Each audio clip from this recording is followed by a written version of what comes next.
Welcome back to Ranjini YouTube channel. ಎಲ್ಲರೂ ಹೇಗಿದ್ದೀರಾ? I hope ಎಲ್ಲರೂ ಚೆನ್ನಾಗಿದ್ದೀರಾ ಅಂತ. GDS ಅಪ್ಲಿಕೇಶನ್ ಆಲ್ಮೋಸ್ಟ್ ಎಲ್ಲರೂ ಹಾಕಿದ್ದೀರಾ ಅಂದ್ಕೊಂಡಿದ್ದೀನಿ.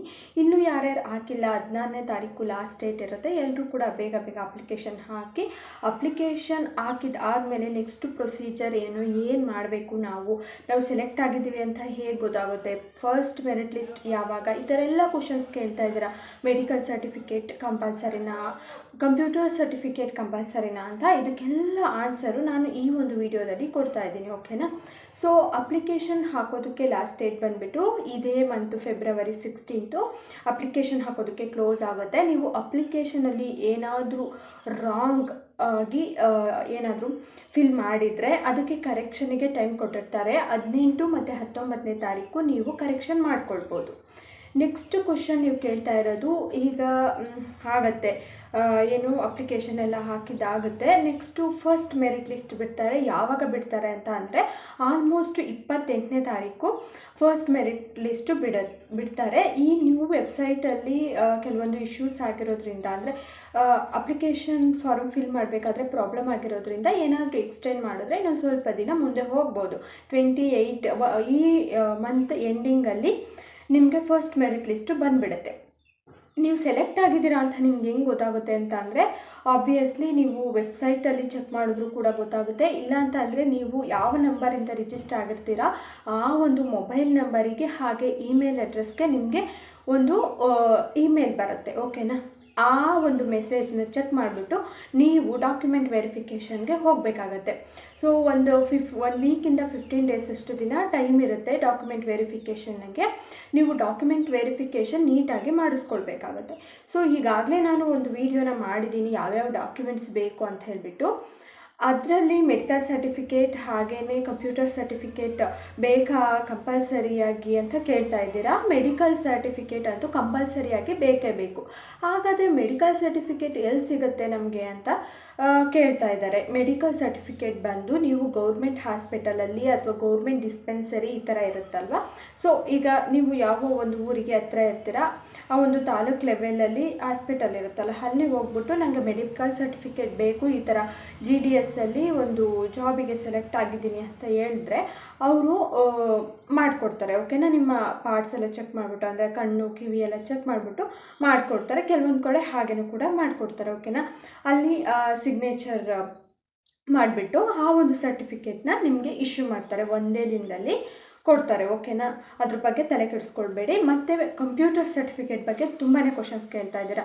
ಕಂಪ್ಯೂಟರ್ ಸರ್ಟಿಫಿಕೇಟ್ ಬೇಕೇ ಬೇಕಾ ಅಂತ ಹೇಳ್ಬಿಟ್ಟು ನಾನು ನೋಟಿಫಿಕೇಷನಲ್ಲಿ ಏನಿದೆ ಅದನ್ನೇ ಹೇಳ್ತಾ ಇದ್ದೀನಿ. ಕಂಪ್ಯೂಟರ್ ಸರ್ಟಿಫಿಕೇಟ್ನ ಕಂಪಲ್ಸರಿಯಾಗಿ ಕೇಳೋದಿಲ್ಲ. ಕಂಪ್ಯೂಟರ್ ನಾಲೆಡ್ಜ್ ಬೇಕು, ಬಟ್ ಸರ್ಟಿಫಿಕೇಟ್ ಎಲ್ಲ ಏನು ಬೇಕಾಗಿರೋದಿಲ್ಲ. ಡಾಕ್ಯುಮೆಂಟ್ ವೆರಿಫಿಕೇಷನಲ್ಲಿ ಅದನ್ನು ಕೇಳೋದಿಲ್ಲ. ಅಕಸ್ಮಾತ್ ಇದ್ದರೆ ಒಳ್ಳೆಯದು. ಓಕೆನಾ? ಸೊ ಇದಿಷ್ಟು ಆದಮೇಲೆ ಈಗ ಡಾಕ್ಯುಮೆಂಟ್ಸ್ ಬಗ್ಗೆ ನಿಮಗೆ ಕ್ಲಾರಿಟಿ ಸಿಕ್ಕಿದೆ ಅಂತ ಅಂದ್ಕೊಂಡಿದ್ದೀನಿ. ಇನ್ನು ಮಾರ್ಕ್ಸ್ ಕಾರ್ಡ್ ಆಗಿರ್ಬೋದು, ಐಡೆಂಟಿಟಿ ಪ್ರೂಫು ಅದೆಲ್ಲನೂ ಕೂಡ ನಿಮ್ಮ ಹತ್ರ ಇರುತ್ತೆ, ಕ್ಯಾಸ್ಟ್ ಸರ್ಟಿಫಿಕೇಟು ಎಲ್ಲನೂ ಕೂಡ. ಸೊ ಅದೆಲ್ಲನೂ ಕೂಡ ಒರಿಜಿನಲ್ ತೊಗೊಂಡೋಗ್ಬೇಕು. ಓಕೆನಾ? ಜೆರಾಕ್ಸ್ ಅಲ್ಲ, ಒರಿಜಿನಲ್ ತೊಗೊಂಡೋಗ್ಬೇಕು. ಏನೇನು ಅಂತಂದರೆ ಮಾರ್ಕ್ಸ್ ಶೀಟ್, ಒಂದು 10th ಮಾರ್ಕ್ ಶೀಟು, ಹಾಗೆಯೇ ನಿಮ್ಮ ಒಂದು ಐಡೆಂಟಿಟಿ ಪ್ರೂಫಿಗೆ ನೀವು ಆಧಾರ್ ಕಾರ್ಡ್, ಪಾನ್ ಕಾರ್ಡ್ ಏನಾದರೂ ತೊಗೊಂಡೋಗ್ಬೋದು. ಹಾಗೆಯೇ ಕ್ಯಾಸ್ಟ್ ಸರ್ಟಿಫಿಕೇಟು. ಕ್ಯಾಸ್ಟ್ ಸರ್ಟಿಫಿಕೇಟ್ ಅಂದರೆ ನೀವು OBC ಇದ್ದರೆ OBC ಸರ್ಟಿಫಿಕೇಟ್ ಸಪ್ರೇಟು, ಹಾಗೆ SC ST ಆಗಿದ್ದರೆ SC ST ಸರ್ಟಿಫಿಕೇಟ್, PWBD ಇದ್ದರೆ ಅದು ಸರ್ಟಿಫಿಕೇಟ್ ಬೇಕಾಗುತ್ತೆ, ಟ್ರಾನ್ಸ್ಜೆಂಡರ್ ಇದ್ದರೆ ಟ್ರಾನ್ಸ್ಜೆಂಡರ್ ಸರ್ಟಿಫಿಕೇಟ್, ಈ ರೀತಿಯಾದಂತಹ ಸರ್ಟಿಫಿಕೇಟ್ಗಳು ಒರಿಜಿನಲ್ ನಿಮ್ಮ ಹತ್ರ ಇರಬೇಕಾಗುತ್ತೆ. ನೆಕ್ಸ್ಟ್ ಬಂದುಬಿಟ್ಟು ಇದು ಎಲ್ಲ ಡಾಕ್ಯುಮೆಂಟ್ಸ್ ಏನಿದೆ ಆ ಡಾಕ್ಯುಮೆಂಟ್ಸ್ದು 2 ಸೆಲ್ಫ್ ಅಸೆಸ್ಟೆಡು ಕಾಪಿನ ತೊಗೊಂಡೋಗ್ಬೇಕಾಗತ್ತೆ. ಸೊ ಆ ಒಂದು ಕಾಪಿನ ಅಲ್ಲಿ ಕೊಡಬೇಕಾಗುತ್ತೆ. ಇದಿಷ್ಟು ಕೂಡ ಪ್ರೊಸೀಜರ್. ಡಾಕ್ಯುಮೆಂಟ್ ವೆರಿಫಿಕೇಷನ್ನು, ಇನ್ನೊಂದು ಡಾಕ್ಯುಮೆಂಟ್ ವೆರಿಫಿಕೇಷನ್ ಕೂಡ ಇರುತ್ತೆ, ಅದರಲ್ಲೂ ಸೇಮ್ ಎಲ್ಲ ಡಾಕ್ಯುಮೆಂಟ್ಸನ್ನು ಕೂಡ ಬೇಕಾಗುತ್ತೆ. ಓಕೆನಾ? 2 DVಗಳು ಇರುತ್ತೆ. ಸೊ ಇದಿಷ್ಟು ಕೂಡ ಪ್ರೊಸೀಜರು. ಇದು ಸೆಲೆಕ್ಟ್ ಆದಮೇಲೆ ನೀವು ಹೋಗಬೇಕಾಗಿರೋ ಅಂಥದ್ದು. ಇಷ್ಟೂ ನಿಮಗೆ ಕ್ಲಿಯರ್ ಆಗಿದೆ ಅಂತ ಅಂದ್ಕೊಂಡಿದ್ದೀನಿ. ಮತ್ತೆ ಏನಾದರೂ ಡೌಟ್ಸ್ ಇದ್ದರೆ, ಸೆಲೆಕ್ಷನ್ ಪ್ರೋಸೆಸ್ ಯಾವ ರೀತಿ ಅಂತಲೂ ಕೂಡ ಕೇಳ್ತಾ ಇದ್ದೀರಾ. ಸೆಲೆಕ್ಷನ್ ಪ್ರೋಸೆಸ್ಸಲ್ಲಿ ನೀವೇನು ತಲೆ ಕೆಡಿಸ್ಕೊಳ್ಬೇಕಾಗಿಲ್ಲ. ನಿಮ್ಮದು 10th ಮಾರ್ಕ್ಸ್ ಒಂದು ಚೆನ್ನಾಗಿದ್ದರೆ ಸಾಕು. ನೆಕ್ಸ್ಟ್ ಏನೂ ಕೇಳೋದಿಲ್ಲ, ನಿಮಗೆ ಇಂಟರ್ವ್ಯೂ ಇರೋದಿಲ್ಲ ಅಥವಾ ಬೇರೆ ಎಕ್ಸಾಮ್ಸ್ ಇರೋದಿಲ್ಲ, ಏನೂ ಇರೋದಿಲ್ಲ. ಜಸ್ಟು 10th ಮಾರ್ಕ್ಸ್ ಮೇಲೆ ಮೆರಿಟ್ ಲಿಸ್ಟ್ನ ಬಿಡ್ತಾರೆ. ನೀವು ಸೆಲೆಕ್ಟ್ ಆಗಿರೋ ಅಂಥವ್ರು ಡಾಕ್ಯುಮೆಂಟ್ ವೆರಿಫಿಕೇಷನ್ಗೆ ಹೋಗಬೇಕಾಗತ್ತೆ. ಅಲ್ಲಿ ನೀವು ಪಾಸ್ ಆದರೆ ಅಂತ ಅಂದರೆ ಡಾಕ್ಯುಮೆಂಟ್ಸ್ ಎಲ್ಲ ಕರೆಕ್ಟಾಗಿದ್ದರೆ ಆಬ್ವಿಯಸ್ಲಿ ನೀವು ಸೆಲೆಕ್ಟ್ ಆಗ್ತೀರಾ. ಸೊ ನಿಮಗೆ ಜಾಬ್ ಸಿಕ್ತು ಅಂತಲೇ, ಅಂದರೆ ಅಲ್ಲಿ ಒಂದು ಪ್ರಾವಿಷನಲ್ ಎಂಗೇಜ್ಮೆಂಟ್ಗೆ ಅಂದರೆ ತಾತ್ಕಾಲಿಕವಾಗಿ ಕೆಲಸ ಮಾಡೋದಕ್ಕೆ ನಿಮಗೆ DV ಮುಗಿಯುತ್ತಲ್ಲ ಅವತ್ತೇ ಹೇಳ್ತಾರೆ.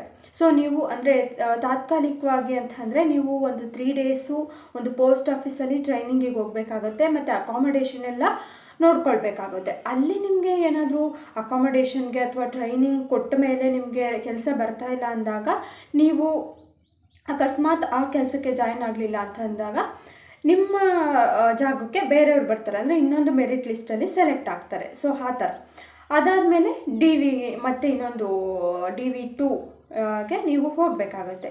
ಸೊ ಈ ಥರ ಪ್ರೊಸೀಜರು ಇರುತ್ತೆ. ನಿಮ್ಗೆ ಅರ್ಥ ಆಗಿದೆ ಅಂತ ಅಂದ್ಕೊಂಡಿದ್ದೀನಿ. ನೆಕ್ಸ್ಟು 2 DV ಕಂಪ್ಲೀಟ್ ಆದಮೇಲೂ ಕೂಡ ನಿಮಗೆ ಕೆಲಸನೂ ಬರ್ತಾ ಇದೆ, ನೀವು ಅಕಾಮಡೇಷನ್ ಎಲ್ಲ ಕರೆಕ್ಟಾಗಿ ಮಾಡ್ಕೊಂಡಿದ್ದೀರಾ ಅಂತ ಅಂದರೆ ನಿಮಗೆ ಕೆಲಸ ಕನ್ಫರ್ಮ್ ಆಗುತ್ತೆ. ಸೊ ಈ ಥರ ನೀವು ಸೆಲೆಕ್ಟ್ ಆಗ್ತೀರಾ, ಓಕೆನಾ. 10th ಮಾರ್ಕ್ಸ್ ಕಾರ್ಡ್ ಅಷ್ಟೇ ಮೇಯ್ನಾಗಿ ಬೇಕಾಗಿರೋದು. ಡಾಕ್ಯುಮೆಂಟ್ಸ್ ಎಲ್ಲ ಈಗಲೇ ರೆಡಿ ಮಾಡ್ಕೊಳ್ಳಿ, ಓಕೆನಾ. ಸೊ ಡಾಕ್ಯುಮೆಂಟ್ ವೆರಿಫಿಕೇಷನಿಗೆ ಬಿಟ್ಟಾಗ ಜಾಸ್ತಿ ಟೈಮ್ ಇರೋದಿಲ್ಲ. ನಿಮ್ಮ ಹತ್ರ ಕ್ಯಾಸ್ಟ್ ಸರ್ಟಿಫಿಕೇಟ್ ಇದ್ದರೆ ಅದ್ರದ್ದು ಎಕ್ಸ್ಪೈರಿ ಡೇಟ್ ಆಗಿದೆಯಾ ಎಲ್ಲನೂ ಕೂಡ ಈಗಲೇ ಚೆಕ್ ಮಾಡ್ಕೊಳ್ಳಿ.